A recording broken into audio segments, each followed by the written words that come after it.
আসসালামু আলাইকুম রহমতুল্লাহি ওবরকাতুহ। সম্মানিত দর্শক, অতি সম্প্রতি আমরা দেখলাম যে ভারতের প্রধানমন্ত্রীর সঙ্গে ডক্টর মোহাম্মদ ইউনূসের একটি ভার্চুয়াল বৈঠক হয়েছে। কোনো একটি আন্তর্জাতিক এবং আঞ্চলিক সংস্থা সেটির ভার্চুয়াল বৈঠক হচ্ছিল এবং সেই বৈঠকে বাংলাদেশের সরকার প্রধান হিসেবে ডক্টর মোহাম্মদ ইউনূস ছিলেন, আর ভারতের সরকার প্রধান হিসেবে নরেন্দ্র মোদী ছিলেন এবং তাদের মধ্যে সেখানে কথাবার্তা হয়েছে। সেই কথায় নরেন্দ্র মোদী সাহেবের যে বডি ল্যাঙ্গুয়েজ, সেই বডি ল্যাঙ্গুয়েজে বিরহ ছিল, ক্রোধ ছিল এবং যাকে বলা হয় ঠিক বিরহ ঠিক নয়, তার সঙ্গে সঙ্গে একটা বিরাগ ছিল। ক্রোধ এবং বিরাগ এই দুটো শব্দ একত্র করলে যা হয়, ওইরকম একটা অপছন্দের দৃষ্টি নিয়ে তিনি বারবার ডক্টর ইউনূসের দিকে তাকাচ্ছিলেন। তার বক্তব্য ছিল যথেষ্ট সংযত। আবার এদিকে ডক্টর মোহাম্মদ ইউনূস যে কথা বলছিলেন, তার কথার মধ্যে ঠিক কূটনীতি কেমন ছিল, আন্তরিকতা কেমন ছিল, আমি নেতিবাচক শব্দ ব্যবহার করব না, তবে এখানে প্রত্যুত পণ্যমতিত্ব এবং ডিপ্লোম্যাসি, এই দুটো জিনিসের অভাব আমি দেখেছি। এটি একটি গতানুগতিক বৈঠক, ফরমাল বৈঠক। তো এই সময়টিতে নরেন্দ্র মোদীর সঙ্গে তার আলোচনার ক্ষেত্রে তার যে দক্ষতা, তার যে লিডারশিপ এবং তার যে একটা অন দ্য লং রানে সুদূর প্রসারী যে দৃষ্টিভঙ্গি বাংলাদেশ ভারত সম্পর্কের ক্ষেত্রে, এবং এই মুহূর্তে বাংলাদেশে যে ভারত বিরোধী সেন্টিমেন্ট রয়েছে, এই সেন্টিমেন্টটিকে ধারণ করার জন্য যে ধরনের প্রস্তুতি দরকার ছিল, সেই প্রস্তুতি আমি ডক্টর মোহাম্মদ ইউনূসের মধ্যে দেখিনি। তিনি যেভাবে সেমিনারে খোলামেলা কথা বলেন, সোশ্যাল বিজনেস নিয়ে যেভাবে কথা বলেন, তারপর শ্রম আদালতের সেই কার্যপ্রণালী শেষে সাংবাদিকদের সামনে এসে তিনি যেভাবে কথা বলেন, ঠিক ওভাবেই তিনি কথা বলছিলেন। আমরা যেটা দেখলাম পত্রপত্রিকায়, যে ডক্টর মোহাম্মদ ইউনূস মিস্টার নরেন্দ্র মোদীকে বাংলাদেশে আসার আমন্ত্রণ দিয়েছেন এবং তিনি যেটা বলার চেষ্টা করেছেন যে বাংলাদেশে চমৎকারভাবে সবকিছু চলছে, এখানে হিন্দুদের উপর কোনো নির্যাতন চলছে না। ভারতীয় মিডিয়াতে যে হিন্দু বিরোধী প্রচারণা চালানো হচ্ছে, যার প্রেক্ষিতে দিল্লির কেন্দ্রীয় সরকার তাদের যে ক্রোধান্বিত প্রতিক্রিয়া, এটি তারা প্রকাশ করছে। ভারত বাংলাদেশের ব্যাপারে যেন মাথা গলায়, নাক গলায় এবং মাথা ঘামায়, এই ব্যাপারে ভারতীয় জনমত নরেন্দ্র মোদীকে উস্কে দিচ্ছে। কেউ কেউ সৈন্য পাঠানোর কথা বলছে, সীমান্তে রেড অ্যালার্ট তো এমনি জারি করা আছে। এই সমস্ত বিষয়গুলো নিউট্রাল করার জন্য নরেন্দ্র মোদী সাহেবকে বাংলাদেশ ভ্রমণের আহ্বান জানিয়েছেন ডক্টর মোহাম্মদ ইউনূস, যেটি আপনি এসে দেখে যান বাংলাদেশের সবকিছু আগের চাইতে ভালো চলছে। ভালো কথা। এখন এটার পরিণতি কি হতে পারে? প্রথমে আমরা ধরে নেই যে নরেন্দ্র মোদী বাংলাদেশে এলেন না এবং তার যে অনুরোধ, ডক্টর ইউনূসের যে অনুরোধ, এই অনুরোধের জন্য রাষ্ট্রীয় প্রোটোকল অনুযায়ী তিনি ধন্যবাদ দিলেন না, লিখিতভাবে ধন্যবাদ দিলেন না যে আপনি আমাকে অনুরোধ করেছেন বাংলাদেশ ভ্রমণের জন্য, বিষয়টি আমি সম্মানের সাথে গ্রহণ করলাম এবং খুব দ্রুত আসবো। এটা হলো একটা কূটনৈতিক শিষ্টাচার। এটি যদি নরেন্দ্র মোদীর পক্ষ থেকে করা না হয়, আপনারা যারা আমার এই ভিডিও দেখেন এবং যারা সরকারি কর্মে নিযুক্ত রয়েছেন বা যাদের আত্মীয় স্বজন পররাষ্ট্র মন্ত্রণালয়ে রয়েছে, তারা একটু খোঁজ নিয়ে দেখবেন যে এই ধরনের কোনো চিঠি, প্রোটোকল বা ধন্যবাদ সংক্রান্ত কোনো চিঠি নরেন্দ্র মোদীর অফিস থেকে আমাদের পররাষ্ট্র মন্ত্রণালয় বা প্রধান উপদেষ্টার অফিসে এসেছে কিনা। যদি এসে থাকে, তাহলে ধরে নিতে হবে যে ডক্টর মোহাম্মদ ইউনূসের সঙ্গে একটা সম্পর্ক স্থাপনের জন্য ভারত রাজি। অতীতে যাই ছিল, তারা আসলে মুখে যাই বলুক না কেন, তারা আসলে ইউনূসের সঙ্গে একটি সম্পর্ক স্থাপন করতে চায়। যদি এমন হয়, আমি মনে করি ডক্টর ইউনূসের জন্য কপাল খুলে গেছে। তিনি বেশ কিছুদিন নিরাপদে নিশ্চিন্তে রাজত্ব করতে পারবেন। এর কারণ হলো ভারতের সহযোগিতা বিরোধী দলের জন্য যতটা না বেশি দরকার, যারা ক্ষমতার চেয়ারে বসেন তাদের জন্য খুব খুব বেশি করে দরকার। আমাদের দেশে বঙ্গবন্ধুর পতন ভারতের জন্য হয়েছে, হত্যাকাণ্ডের সঙ্গে ভারত জড়িত। আবার ৭১-এর মুক্তিযুদ্ধ থেকে শুরু করে আওয়ামী লীগের ক্ষমতায় আরোহণ সবই ভারতের ইচ্ছায় হয়েছে। জিয়াউর রহমানের ক্ষমতা লাভ এবং তার হত্যাকাণ্ড দুটোর সঙ্গেই ভারত জড়িত। এরশাদের ক্ষমতায় আরোহণ এবং ক্ষমতা থেকে চলে যাওয়া দুটোর সঙ্গেই ভারত জড়িত। ১/১১ আসা, চলে যাওয়া, ভারত জড়িত। ৯৬-তে আওয়ামী লীগ আসা, চলে যাওয়া, অর্থাৎ এ যাবৎকালে ভারতের তৎপরতার বাইরে বাংলাদেশে একটা ঘটনাও ঘটেনি।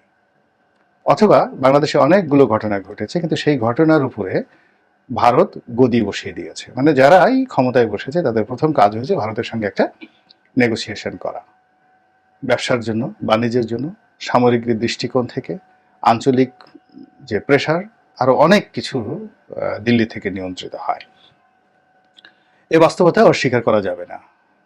শুধু লাভ দিলে চলবে না, বা খুব বেশি অহমিকা দেখালে চলবে না। আমাদের এই বাংলায় হাসিনার চাইতে, ডক্টর ইউনূসের চাইতে কোটি কোটি গুণ মেধাবী শাসক ছিলেন, মহান শাসক ছিলেন, যারা বলতে গেলে কার্যত স্বাধীন ছিলেন। যেমন আলাউদ্দিন হুসেন শাহ, গিয়াসউদ্দিন আজম শাহ, ঈশা খাঁ, ঈশা খাঁয়ের ছেলে মুসা খাঁ, তারপর মুঘল সুবেদার হিসেবে মীর জুমলা, মুর্শিদ কুলি খাঁ, তারপর শায়েস্তা খান।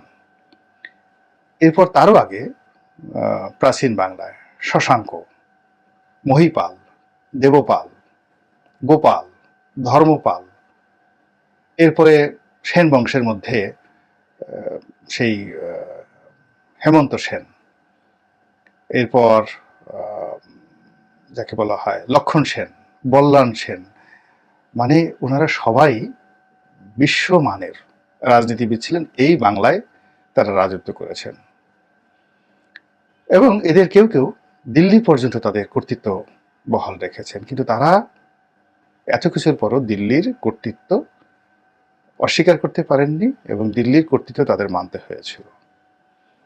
অনেক সুবেদার, এমনকি সম্রাটের সন্তান, দিল্লি থেকে বাংলায় এসে বাংলার প্রেমে পড়ে গেছে, বিদ্রোহ করেছেন। যেমন Sultan Ghiyasuddin Balban, one of the mightiest emperor in the world. তার মতো এত ক্ষমতাধর কঠোর শাসক ছিলেন না। তার ছেলে বড় ছেলে বোখরা খান, নাসিরউদ্দিন বোখরা খান, তিনি বাংলায় এলেন শাসক হয়ে এবং তিনি বললেন যে আমার দিল্লির সিংহাসন দরকার নেই, আমি বাংলা নিয়ে থাকবো। কিন্তু এটা হলো না। পরবর্তীতে যখন গিয়াসউদ্দিন বলবন মারা গেলেন, তখন উত্তরাধিকারী হিসেবে যখন বুখরা খান বাংলায় রয়ে গেলেন এবং তার ছেলে অর্থাৎ গিয়াসউদ্দিন বলবনের নাতি এবং বুখরা খানের ছেলে কায়কোবাদ ক্ষমতায় বসলেন, তখন এই বাংলার সঙ্গে দিল্লির যুদ্ধ হয়ে গেল, পিতা পুত্রের যুদ্ধ। এই রাজনৈতিক যে বিষয়গুলো যদি আপনি চিন্তা করেন, বাস্তবতা বিশ্লেষণ করেন, তখন বুঝবেন যে দিল্লির যে গুরুত্ব, সেই গুরুত্ব মাথায় রেখে এই বাংলায় যারা রাজনীতি করেছেন তারা চমৎকার একটি শাসন ব্যবস্থা গড়ে তুলেছেন। আপনি অবাক হয়ে যাবেন, বিহারের শাসনকর্তা ছিলেন শের শাহ এবং সেই বাংলা বিহার, এরপর তিনি এই বাংলা দখল করলেন। তাহলে বাংলা এবং বিহার, পরবর্তীতে উড়িষ্যা, এখান থেকে কিন্তু শের শাহের রাজনীতি শুরু হলো এবং এখান থেকে তিনি দিল্লির বাসা হয়েছিলেন। কিন্তু দিল্লির বাসা হওয়ার পরেও তিনি এই বাংলাকে আলাদা সুযোগ দিতে পারেনি। দিল্লির পলিটিক্সটা এমন ছিল, এই বাংলা থেকে তাকে অন্য দিল্লিতে নিয়ে গেছে। তিনি ইচ্ছা করলে সোনারগাঁয়ে কিন্তু রাজধানী স্থাপন করতে পারতেন, কিন্তু তাকে করতে দেওয়া হয় না। তিনি দিল্লিতে বসেই চালিয়েছেন এবং দিল্লিতে চালানোর কারণে তাকে খুব অল্প বয়সে কিন্তু মরতে হয়েছিল। এই হলো বাংলার ইতিহাস। তো সেক্ষেত্রে ডক্টর মোহাম্মদ ইউনূস এই যে ঐতিহাসিক যে প্রেক্ষাপট, এই প্রেক্ষাপট বিবেচনা করে দিল্লির সঙ্গে সতর্কভাবে তাকে রাজনীতি বুঝে, কূটনীতি বুঝে তারপর এগুতে হবে। তো যাই হোক, যেটা বলছিলাম, যদি এরকম পজিটিভ হয়ে থাকে তাহলে তার জন্য ভালো, আর যদি নেতিবাচক হয় তাহলে তাকে সবসময় একটা টেনশনে থাকতে হবে। আর যদি নরেন্দ্র মোদী অ্যাগ্রেসিভ হন, মানে শেষের বার কিন্তু যখন তারা সিদ্ধান্ত নিল বঙ্গবন্ধুর যে জন্মশতবার্ষিকীর যে অনুষ্ঠানটিতে জোর করে নরেন্দ্র মোদী বাংলাদেশে এলেন, ওই সময়টাতে ইসলামপন্থীরা খুব ক্ষেপে গেল এবং 11-12 জন মানুষ রাজপথে কিন্তু নিহত হয়েছিল এই নরেন্দ্র মোদীর আগমন উপলক্ষ করে, এবং ওই ঘটনায় এই মামুনুল হক সাহেবরা সদল বলে গ্রেপ্তার হয়েছিলেন। ওই সময় নরেন্দ্র মোদী যে বাংলাদেশে এসেছিলেন মূলত আওয়ামী লীগের পতনের জন্য, শেখ হাসিনার পতনের জন্য, এবং নরেন্দ্র মোদী জানতেন যে এরকম ঘটনা ঘটবে, এই জন্য তিনি এসেছিলেন। আর শেখ হাসিনা জানতেন যে নরেন্দ্র মোদী আসলে তার পতন হবে, এই জন্য যেন না আসে এই জন্য রাজপথকে তিনি উত্তপ্ত করে দিয়েছিলেন, এবং সরকারের বিভিন্ন গোয়েন্দা সংস্থা যেন এই রাজপথ উত্তপ্ত থাকে, নরেন্দ্র মোদী বিরোধী স্লোগানে উন্মত্ত থাকে, যেন নরেন্দ্র মোদী না আসে।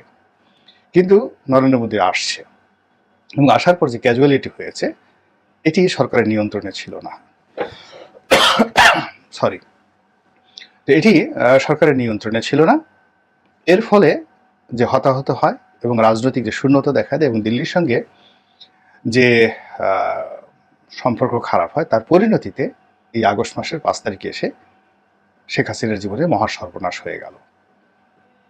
তো কাজেই অন গুড ফেইথে, অন গুড ট্রাস্টে এই সকল ইতিহাস বিশ্লেষণ না করে ডক্টর ইউনূস যে আহ্বান দিয়ে জানিয়েছেন নরেন্দ্র মোদীকে, এবং তিনি যদি দাদা দাদা বলে হাসতে হাসতে এই মুহূর্তে এয়ারপোর্টে আসেন, পুরো পরিস্থিতি ডক্টর মোহাম্মদ ইউনূসের জন্য নিয়ন্ত্রণের বাইরে চলে যাবে। তিনি নায়ক থেকে ভিলেনে রূপান্তরিত হয়ে যাবেন, এবং জামাত থেকে শুরু করে সমস্ত ইসলামপন্থী, এমনকি বিএনপির লোক, জামাতের লোক, আওয়ামী লীগের লোক পর্যন্ত এই নরেন্দ্র মোদী বিরোধে স্লোগানে রাস্তায় নেমে আসবে। লক্ষ লক্ষ লোক, আর একটা গণ অভ্যুত্থানের মতো পরিবেশ পরিস্থিতি তৈরি হয়ে যাবে। তো এই জিনিসটি ডক্টর মোহাম্মদ ইউনূস না বুঝে, না বিশ্লেষণ করে, না বিবেচনা করে তিনি বলেছেন, এটা আমার কাছে বিশ্বাস হয় না।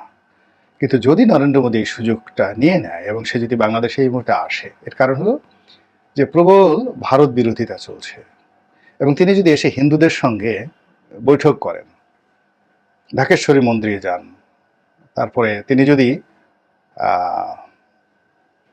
চট্টগ্রামে যান, এবং তার প্রোটেকশনের জন্য তিনি যদি মনে করেন যে আমার প্রোটেকশনের জন্য আলাদা ও তাদের যে ব্ল্যাক ক্যাট রয়েছে সেই বাহিনী বাংলাদেশে আসে, কল্পনা করতে পারেন কি ধরনের একটা পরিস্থিতি তৈরি হয়ে যাবে।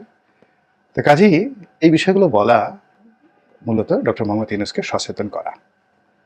আল্লাহ আমাদের সবাইকে হেদায়েত দান করুন এবং হেফাজত করুন। আসসালামু আলাইকুম ওয়া রাহমাতুল্লাহি ওয়া বারাকাতুহু।